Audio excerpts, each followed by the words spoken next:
እግዚአብሔር አምላካችን የሚወዳችሁ እግዚአብሔርን የምትወዱ የእግዚአብሔር ቤተሰቦች የእናታችን የቅድስት ድንግል ማርያም የአስራት ልጆች በወደደን ባፈቀረን በልዑል እግዚአብሔር ፍጹም ሰላም እንደምን ሰነበታችሁ እንደምን ቆያችሁ አሜን። አምላካችን ቅዱስ እግዚአብሔር በምሕረቱና በቸርነቱ እስከዚህ ሰዓት የጠበቀን የአባቶቻችን አምላካችን ቅዱስ እግዚአብሔር ስሙ ለዘላለም የተመሰገነ ይሁን። እግዚአብሔር አምላካችን ወዶና ፈቅዶ እስከዚህ ሰዓት የጠበቀን ቀሪውን ሰዓታችን ባርኮ ቀድሶ እንዲያስተምረን እንዲመክረን የሱ በጎ ፈቃድ ይሁንልን። የእናታችን የቅድስት ድንግል ማርያም አማላጅነት የጻድቃን የሰማዕታት ጸሎት የመላእክት ተራዳይነት አይለየን። እንደ እግዚአብሔር መልካም ፈቃድ የምንማማረው የትምህርታችን ርዕስ እንዲህ የሚል ይሆናል። ወይቤሎሙ እግዚ ኢየሱስ በእንተ ሕጸተ ሃይማኖትክሙ ይህ የሆነው ስለ ሃይማኖታችሁ ስለ እምነታችሁ ማነስ ነው ይላል። የማቴዎስ ወንጌል ምዕራፍ 17 ከቁጥር 20 ላይ የምናገኘው ኃይለ ቃል ነው። ይሄ የሆነው ከእምነታችሁ ማነስ የተነሳ ነው። ተናጋሪው ጌታችን መድኃኒታችን ኢየሱስ ክርስቶስ ነው። የተነገረው ደግሞ ለሐዋርያት ነው። በዘመኑ ለነሱ ይነገር እንጂ ፍጻሜው ደግሞ ለኛ በክርስቶስ ክርስቲያን በወልድ ውሉድ ለተባለን ለኛ ለክርስቶስ ልጆች ለክርስቲያኖች የተነገረ ቃል ነው። የትምህርቱ መሰረታዊ ዓላማ በእምነታችን መጽናት እንዳለብን የምናይበት ነው።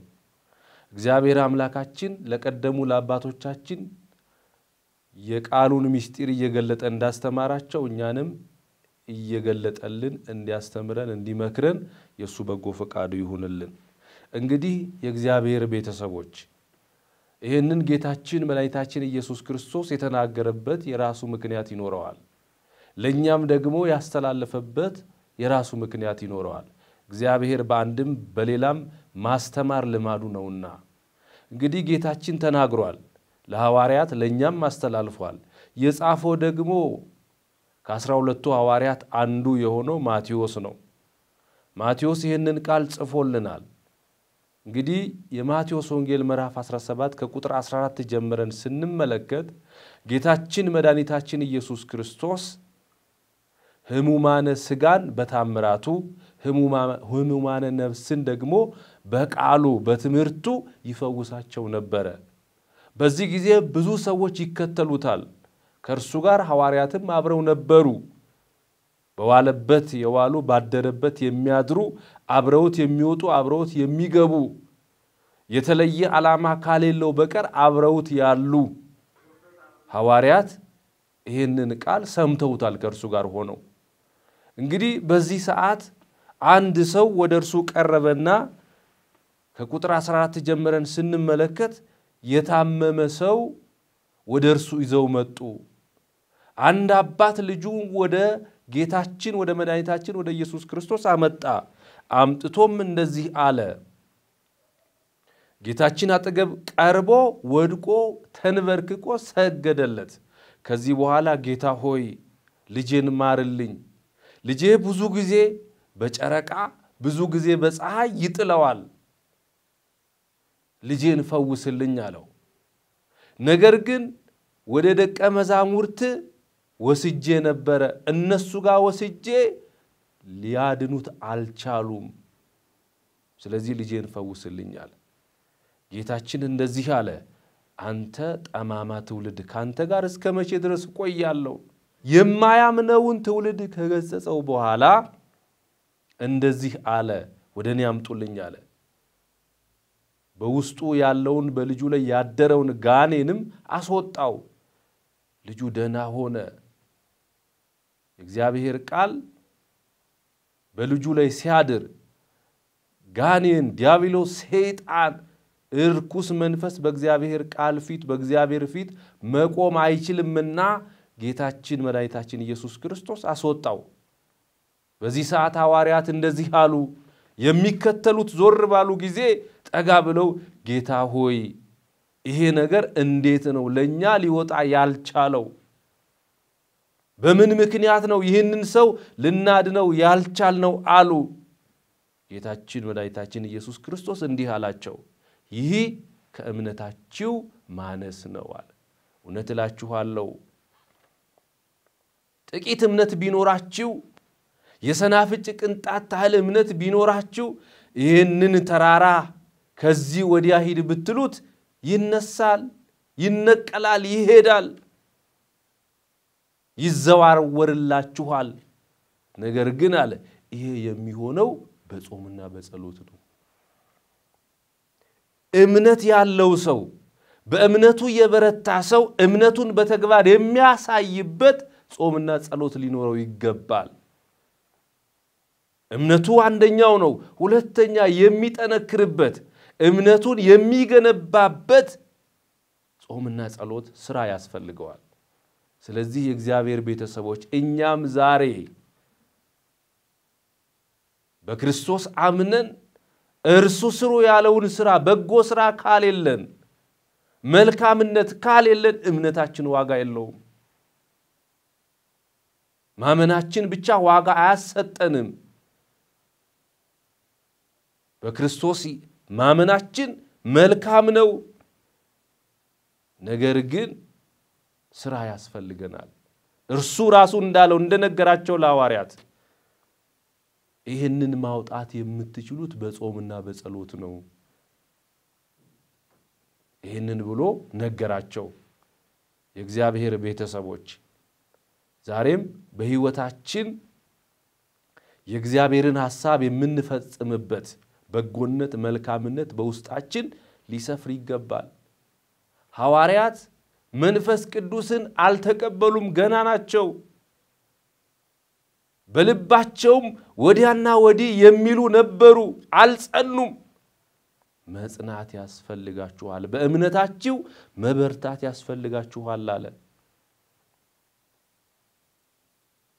እንግዲህ የእግዚአብሔር ቤተሰቦች ጌታችን መድኃኒታችን ኢየሱስ ክርስቶስ ለሐዋርያት ይሄንን ነግሯቸዋል ለኛም ይሄንን ቃል ነግሮናል ከመጽሐፍ ቅዱስ በእምነት የጸኑ ሰዎችን የምንመለከታቸው ብዙዎች ናቸው አንደኛው አበብዙሃን አብርሃም የብዙዎች አባት የተባለ ታላቁ አባታችን እግዚአብሔርን በእምነት ፈልጎ ያገኘ ለጠራው ለእግዚአብሔር በእምነት የጸና እምነቱን እስከ ዳር ድረስ ያሳየ ታላቁ አባታችን አብርሃም ኦሪት ዘፍጥረት ምዕራፍ 12 ከቁጥር 1 እስከ 4 ድረስ ስንመለከት እግዚአብሔር አብርሃምን እንዲህ አለው ከቤተሰቦች ተለይተ እኔ ወደማሳይ ቦታ ውጣ እባርካለሁ የተባረክ እንድትሆን አረጋለሁ የሚባርኩህን እባርካቸዋለሁ የሚረግሙህን ረግማቸዋለሁ እያለ ጌታችን መድኃኒታችን ኢየሱስ ክርስቶስ መውጣት እንዳለበት ለአብርሃም በእምነት እንዲጸና ይነግረው ነበር እግዚአብሔር አምላካችን አብርሃምም እግዚአብሔር ያለውን አደረገ የእግዚአብሔር ቤተሰቦች ዛሬ በእምነታችን የጸናን ስንቶች ነን አብርሃም ቤቱን የነበረበትን አካባቢ ጥሎ ከሳራ ጋር ከቤተሰቡ ጋር ተሰዶ ሲወጣ 75 ዓመት ነበረው አብርሃም ስለ ልጅ አላሳሰበውም አብርሃም በዚህ እድሜ ከአካባቢ እንዴት ወጣለው አላለም እሱ ተስፋ ያደረገው የእግዚአብሔርን ጥሪ ብቻ ነበር በእግዚአብሔር ጥሪ ያመነ የጸና ነበር ስለዚህ አብርሃም በዛ ዘመኑ ወጣ ለእግዚአብሔር የታመነ ሆነ በእምነቱ የጸና ሆነ ዛሬ እድሜያችን ሄዶ ስለ ትዳር የሚያሳስበን ዛሬ እድሜያችን ስለገፋ ስለ ልጅ የሚያሳስበን ስንቶቻችን ነን በእግዚአብሔር ዘንድ ግን ይሄ የለም እግዚአብሔር ያለፈውን ያረጀውን ማንነት እንደ አዲስ ይቆጥረዋል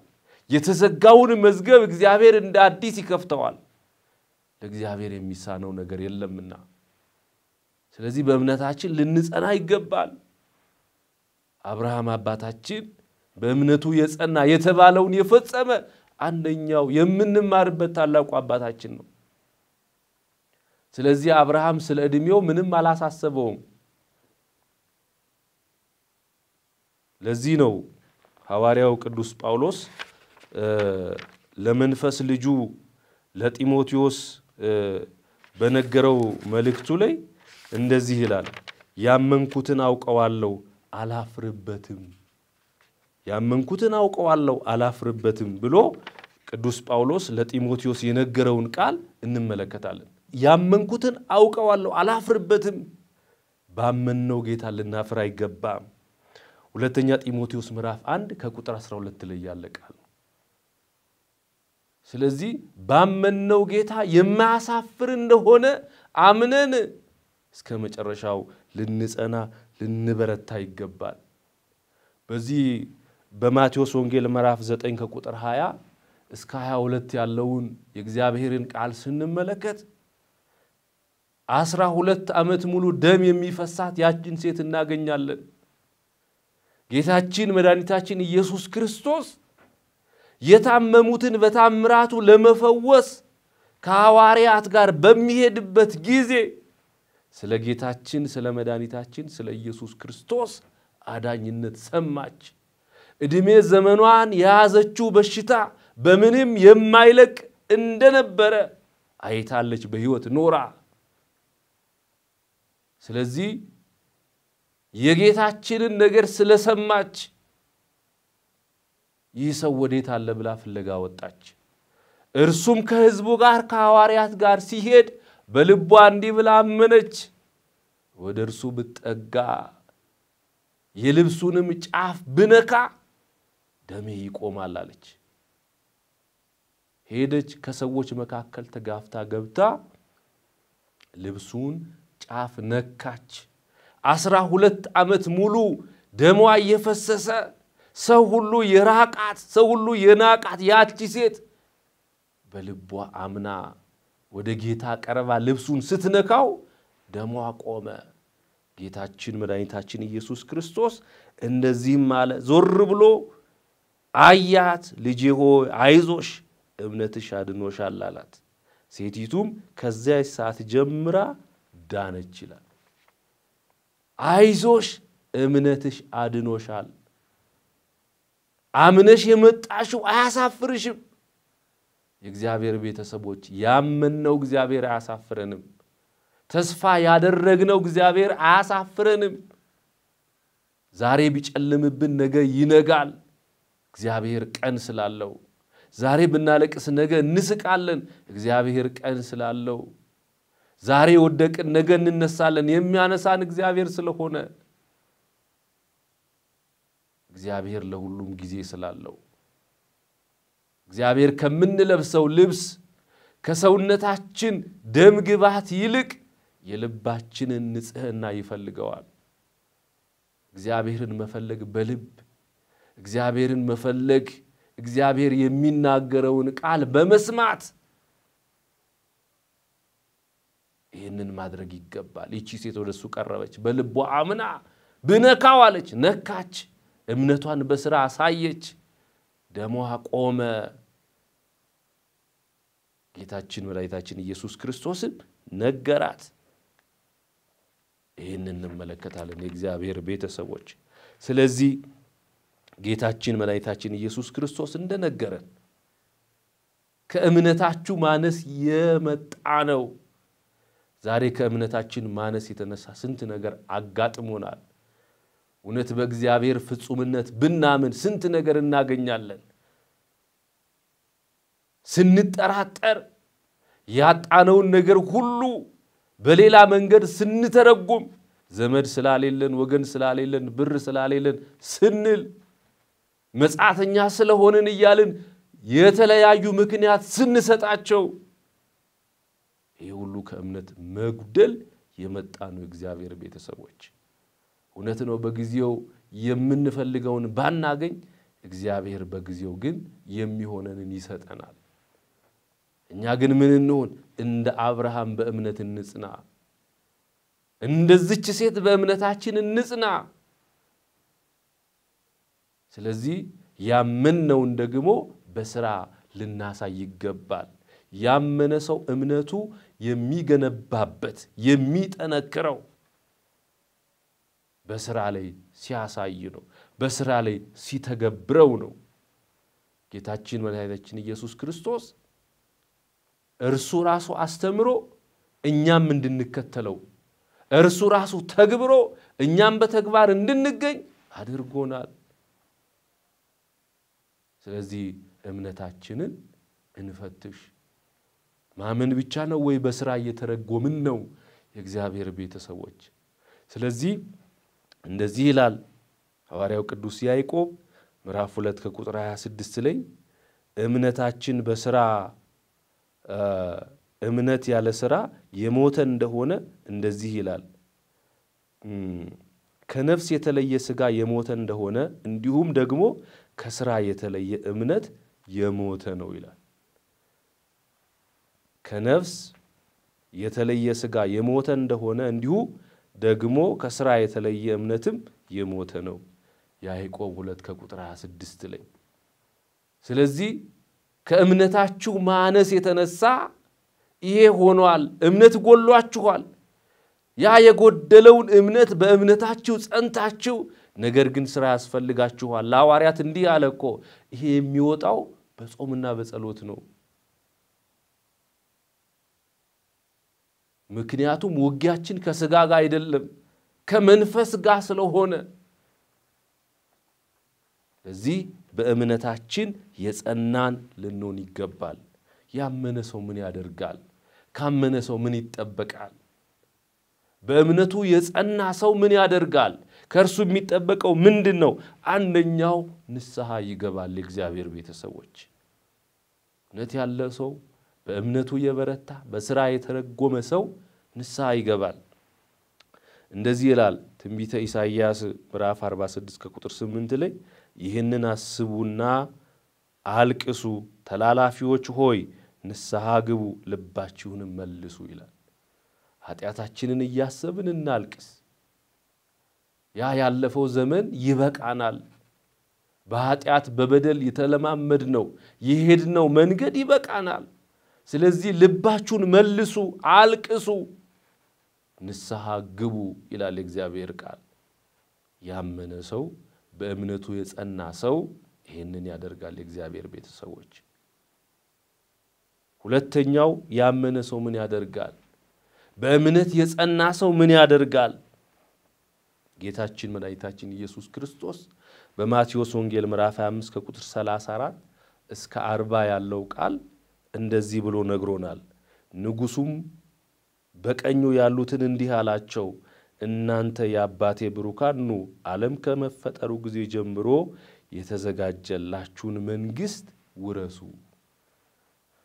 ላመነ ሰው በእምነት ለጸና ሰው በስራ ለሚተረጉም ሰው እንደዚህ ይላል። ንጉሱ እንደዚህ ያለ ለወዳጆቹ ያዘጋጀላቸውን ሊሰጣቸው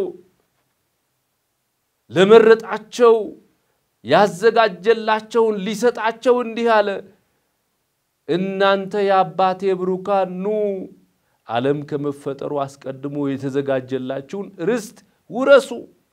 ምን አድርገው? ተርቤ አብልታችሁኛል፣ ተጠምቼ አጠጥታችሁኛል፣ ታርዤ አልብሳችሁኛል፣ ታስሬ ጠይቃችሁኛል። ይሄንን ስላደረጋችሁ ይሄንን መንግስት ውረሱ።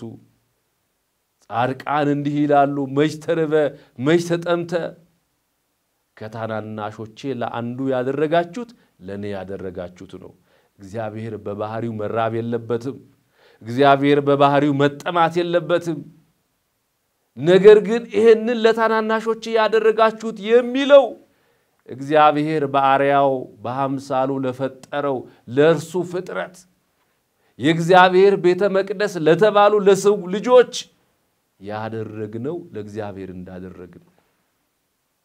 ስለዚህ ይሄንን ላደረጉት ጌታችን መድኃኒታችን ኢየሱስ ክርስቶስ የእርሱን ቤተ መቅደስ ለጠበቁት ቤተ መቅደሱን ለተንከባከቡት ከሚያለቅሱት ጋር የሚያለቅሱ ከሚያዝኑት ጋር ለሚያዝኑ የታረዙትን ያለበሱ የተራቡትን ያበሉ የተጠሙትን ያጠጡ ኑ እናንተ የአባቴ ብሩካን ነገር ግን እምነታቸውን በስራ የማይተገብሩ እንደ ነዌና እንደ አልዓዛር ያለ ልዩነት በመካከላቸው ላላቸው ሰዎች እናንተ ግን ይላል ሂዱ ከኔ ራቁ ተርቤ አላበላችሁኝም ተጠምቼ አላጠጣችሁኝም ይላል ይሄ ነው ጥያቄው ለዚህ የሚያምን ሰው በእምነት ያለ ሰው ለዚህ ሊዘጋጅ ይገባል የምንጠየቀው ይሄ ስለሆነ ንስሐ ገብተን ይሄንን ጌታችን መድኃኒታችን ኢየሱስ ክርስቶስ የሚለንን ነገር ደግሞ ስንተገብር ያ የሚያምን ሰው አንደኛው የሥራው ባህሪ በሥራው የሚገልጥበት ይሄኛው የእግዚአብሔር ቃል ነው ሌላው ጌታችን መድኃኒታችን ኢየሱስ ክርስቶስ እንደነገረን እንዳስተማረን እንደዚህ ነው የሚለው ቅዱስ ሥጋውን መቀበል ክቡር ደሙን መቀበል ቅዱስ ሥጋውና ክቡር ደሙን መቀበል ነው የሚያምን ሰው የጌታችን መድኃኒታችን ኢየሱስ ክርስቶስን ክቡር ሥጋውና ቅዱስ ደሙን ይቀበላል ይሄ ከሚያምን ሰው የሚጠበቅ ስለሆነ ጌታችን መድኃኒታችን ኢየሱስ ክርስቶስ እንደዚህ ይላል በዮሐንስ ወንጌል ምዕራፍ 6 ከቁጥር 35 ላይ የሕይወት እንጀራ እኔ ነኝ ወደኔ የሚመጣ ከቶ አይራብም በኔም የሚያምን ሁሉ ጊዜ ከቶ አይጠማም ማለት ወደኔ የሚመጣ ከቶ አይራብም አይጠማም በእምነት መጽናት ወደ እግዚአብሔር መቅረብ ነው እግዚአብሔር የሚለውን ቃል መፈጸም ወደ እግዚአብሔር መቅረብ ነው ወደኔ የሚመጣ ከቶ አይራብም አይጠማም ማለት ከዚህ በኋላ ቁጥር 54 ላይ እንደዚህ ይላል ሥጋዬን የሚበላ ደሜን የሚጠጣ የዘላለም ሕይወት አለው እኔም በመጨረሻው ቀን አስነሳዋለሁ እኔም ከእርሱ ጋር እሆናለሁ እርሱም ከኔ ጋር ይኖራል አለ የሚያምን ሰው ስራውን በተግባር የሚተገብር ሰው ይሄንን ሁሉ የበጎ መንገድ የመልካም ጉዞ የሚሄድ ሰው በመልካም መንገድ በመልካም ጉዞ የሚሄድ ሰው ፍጻሜው ያማረ እንደሆነ የክርስቲያን ፍጻሜው የት ነው ሀገራችን በሰማይ ስለሆነ ሰማያዊውን ርስት መውረስ አብርሃም ታዞ ማርና ወተት የምታፈልቀውን ከነዓንን ወረሰ ዛሬም ክርስቲያኖች በእግዚአብሔር ቃል ታምነው የነገራቸውን በተግባር ፈጽመው እምነታቸውን በስራቸው ተርጉሞ አሳይተው የሚሄዱት መንገድ ፍጻሜያቸው እግዚአብሔርን መንግስት መውረስ ነው